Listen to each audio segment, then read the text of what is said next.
مجھے نہیں لگتا کہ جناب عمران خان صاحب کا ملٹری ٹرائل ہوگا۔ مجھے آج بھی یہ لگتا ہے کہ عمران خان صاحب کا جنرل فیض حمید کی وجہ سے ملٹری ٹرائل کرنا مشکل ہوگا۔ برطانوی سیکرٹری خارجہ نے اپنے ایم پیز جو ہیں وہاں پہ ان کو یقین دہانی کرائی تھی کہ ہماری پاکستان کی کنسرنڈ اتھارٹی سے بات ہو گئی ہے، عمران خان صاحب کا ملٹری ٹرائل نہیں ہوگا، کیونکہ برطانوی جو ایم پیز ہیں وہ خط لکھ رہے تھے۔ اگر آپ نے آخری کارڈ کے نتیجے میں خان صاحب کو بھی مائنس کرنا ہے تو پھر آپ سوچیں کہ پھر ریاست کی حکومت کی ساکھ اور عوام کے اندر ان کی جو گرتی ساکھ ہے اس کا حال کیا ہوگا اور دنیا بھر سے کیا نتیجہ نکلے گا۔ عمر ایوب صاحب کی محسن نقوی سے مختصر ملاقات ہوئی تھی۔ میری اطلاعات یہ ہیں کہ محسن نقوی صاحب نے حکومت کو کہا ہے کہ پی ٹی آئی کو انگیج کریں۔ اسد کیسر صاحب نے برملا اس بات کی تصدیق کی ہے آج کہ مذاکرات شروع نہیں ہوئے، لیکن جب بھی ہوں گے اوپن ہوں گے، ہم خفیہ نہیں رکھیں گے معاملات۔ علی امین گنڈا پور صاحب کچھ پیچھے ہٹ رہے ہیں اور غائب سے ہیں۔ کل بھی پی ٹی آئی کے لوگوں کی اہم ملاقات ہونی تھی، وہاں علی امین نہیں گئے۔ مذاکرات کی کہانی چھیڑنا سول نافرمانی سے ٹلنے کی کوشش ہے۔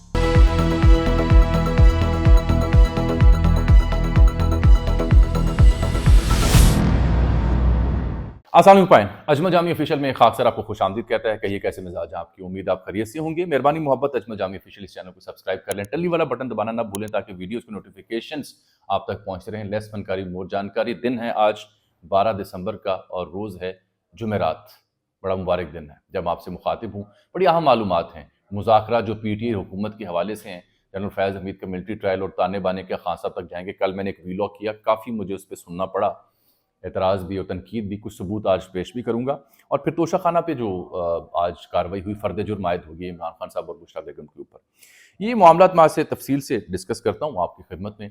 سب سے پہلی بات تو یہ ہے قبلہ کہ کل اس خاکسار نے جو ایک تھیسس دیا، ایک رائے دی، وہ یہ تھی کہ بھلے جنرل ریٹائرڈ فیض حمید صاحب کا ان کے اوپر چارج شیٹ ہو گیا، اب ان کا ٹرائل ہوگا، بھلے ان کا کورٹ مارشل ہو، فیلڈ جنرل کورٹ مارشل، یا جو بھی ان کو سخت سزا ہو۔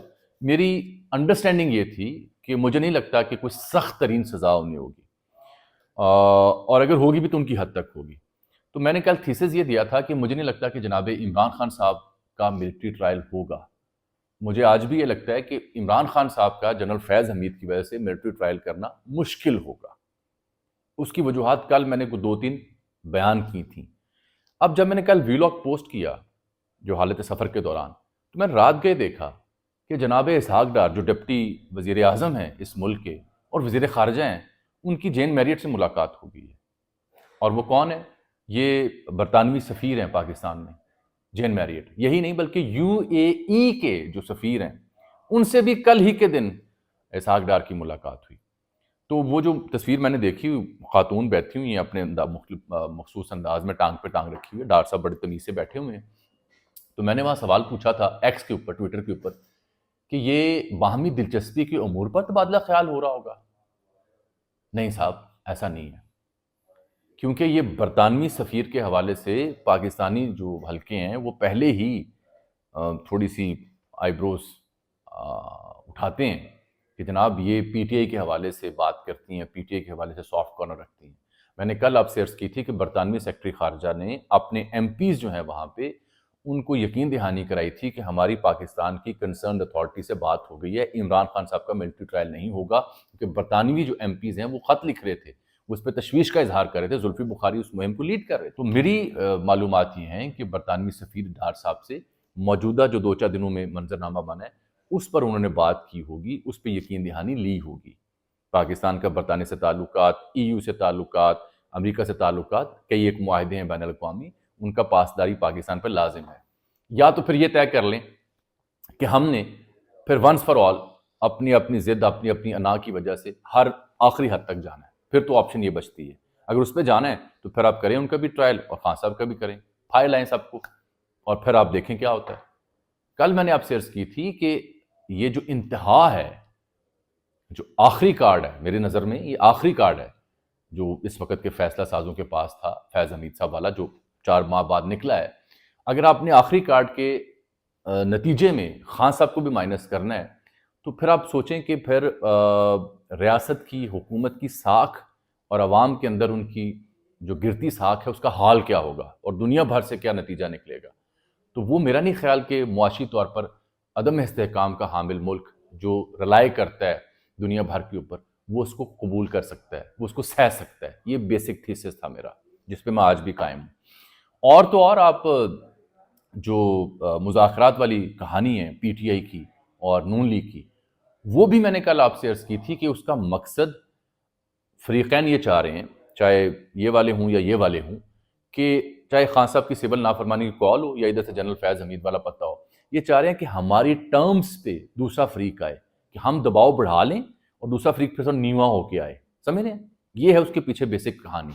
اس میں جو پی ٹی آئی کی دستیاب لیڈرشپ ہے، اس کے کنڈکٹ، اس کے کردار کے اوپر سوال اٹھتے ہیں کہ سول نافرمانی والا معاملہ شروع ہو تو کمیٹی بنا کے خان صاحب کو منانا ہے کہ ہم نے سول نافرمانی کے اوپر نہیں جانا. مذاکرات کی بات ہو تو خان صاحب انہیں چور کہتے رہے ہیں، یہ بسم اللہ کر رہے ہیں کہ ہم دستیاب ہیں، ہم سے کسی نے رابطہ نہیں کیا. میری اطلاعات یہ ہیں کہ ابھی تک ان کے بیچ کوئی کنکریٹ رابطہ نہیں ہوا، نتھنگ. میری اطلاعات یہ ہیں کہ عمر ایوب صاحب کی محسن نقوی سے مختصر ملاقات ہوئی تھی. میری اطلاعات یہ ہیں کہ محسن نقوی صاحب نے حکومت کو کہا ہے کہ پی ٹی آئی کو انگیج کریں. اسد کیسر صاحب نے برملا اس بات کی تصدیق کی ہے آج کہ مذاکرات شروع نہیں ہوئے، لیکن جب بھی ہوں گے اوپن ہوں گے، ہم خفیہ نہیں رکھیں گے معاملات کو. تو ابھی تک یہ مذاکرات کی کہانی شروع ہوئی ہے اور اس کا مقصد اس تیزی سے چڑھتے ہوئے پارے کے بیچ میں حالات کو ٹھنڈا کرنا ہے، تھوڑا سیاست کو نارمل اور کام ڈاؤن کرنا ہے. میری بات سمجھ رہے ہیں آپ؟ اس بیچ میں جو اصل سوال ہے کہ مذاکرات اگر ہوتے بھی ہیں تو کیا نون لیگ پی ٹی آئی کچھ دے سکتی ہے؟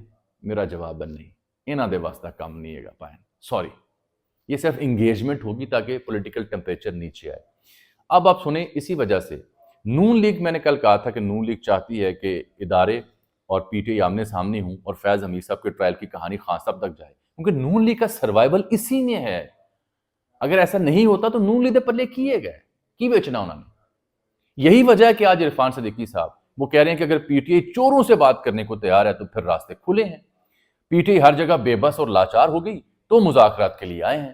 سول نافرمانی کی تلوار ہمارے سر پر لٹکا کر مذاکرات نہیں ہو سکتے، عرفان صدیقی صاحب. لیکن اس بیچ میں جو فیض حمید صاحب کا ایشو تھا، اس پہ مصطفیٰ نواز کھوکھر نے بڑی اہم بات کی ہے. وہ یہ کہتے ہیں کہ خواجہ آصف کا بیان جو ہے وہ فیض حمید کے ساتھ ملٹری ٹرائل والا جو معاملہ ہے عمران خان صاحب کا، اس کو میں اہمیت نہیں دیتا. روٹ لگا ہوا تھا آرمی چیف کا. یہ مصطفیٰ نواز کھوکھر کہہ رہے ہیں، میں نہیں کہہ رہا. خواجہ آصف وزیر دفاع، انہیں روک دیا گیا. اس سے ثابت ہوتا ہے کہ ضرورت کے مطابق انہیں بتا دیا جاتا ہوگا اور ان کے بیان کو میں اہمیت نہیں دیتا. یہ بالکل وہی بات کریں جو میں کر رہا تھا کہ نون لیگ تو چاہے گی ایسا ہو، لیکن ایسا کیوں نہیں ہو سکتا. میں نے اس کے انٹرنیشنل ڈائنامکس بھی آپ کے سامنے رکھ دیے ہیں واضح کر کے. اب ایک اور اہم بات میں نے آپ سے کرنی ہے جو مولانا فضل الرحمان کی ہے.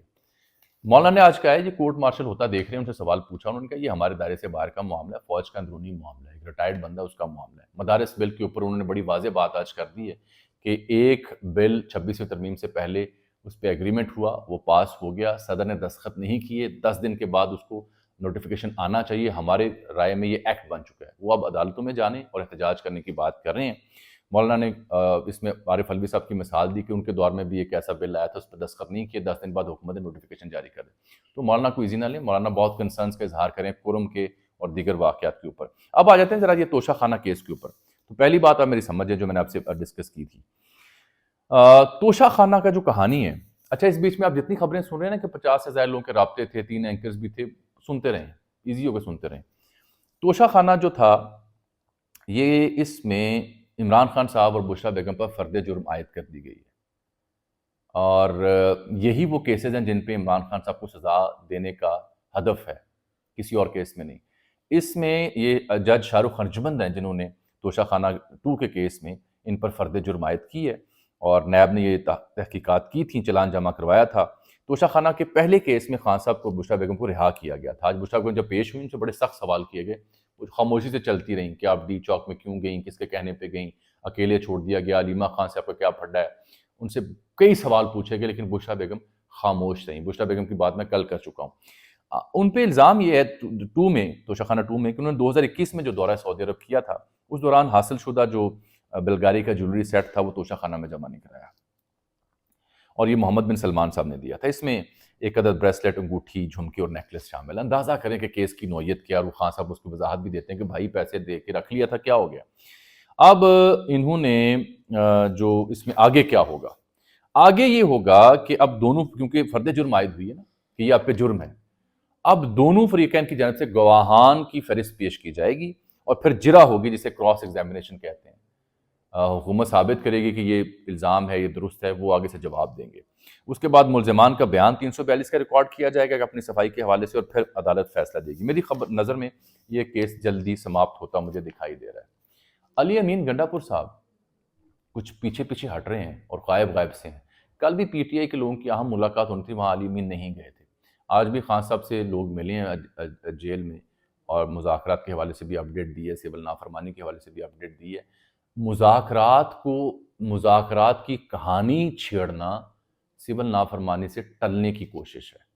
باقی جو ہائپ ہو چکی ہے جنرل فیاض حمید والی، اس پہ شانتی سے آپ یہ توجہ رکھیں کہ اس کا انجام وہ نہیں ہوگا جو نون لیگ کے لوگ سوچ رہے ہیں اور دیکھ رہے ہیں۔ جانے سے پہلے جیسن گلیسپی کی خبر میں نے آپ کو دینی ہے، جو پاکستانی کرکٹ ٹیم کے کوچ ہیں۔ جیسن گلیسپی مشہور آسٹریلوی فاسٹ بالر رہے، بڑے کمال کے، یہ ٹیم کے کوچ ہیں، بڑا اچھا انہوں نے پرفارم کیا۔ ان کے نائب ہیں ٹم نیلسن، ان کے عہدے میں توسیع نہیں کی تو جیسن گلیسپی ناراض ہو گئے ہیں۔ 17 دسمبر سے پاکستان ساؤتھ افریقہ کی او ڈی آئی سیریز شروع ہو رہی ہے، ابھی 2 T20 میچ رہتے ہیں، انہوں نے انکار کر دیا کہ میں نے نہیں جانا، اے کہ تسی بغیرتی کی تھی میرے نال۔ پی سی بی بھی عجیب حرکتیں کرتا ہے۔ اب خدشہ ہے کہ شاید وہ مستعفی ہو جائے۔ مجھے آج کے لیے آپ اجازت دیجیے، اللہ حافظ۔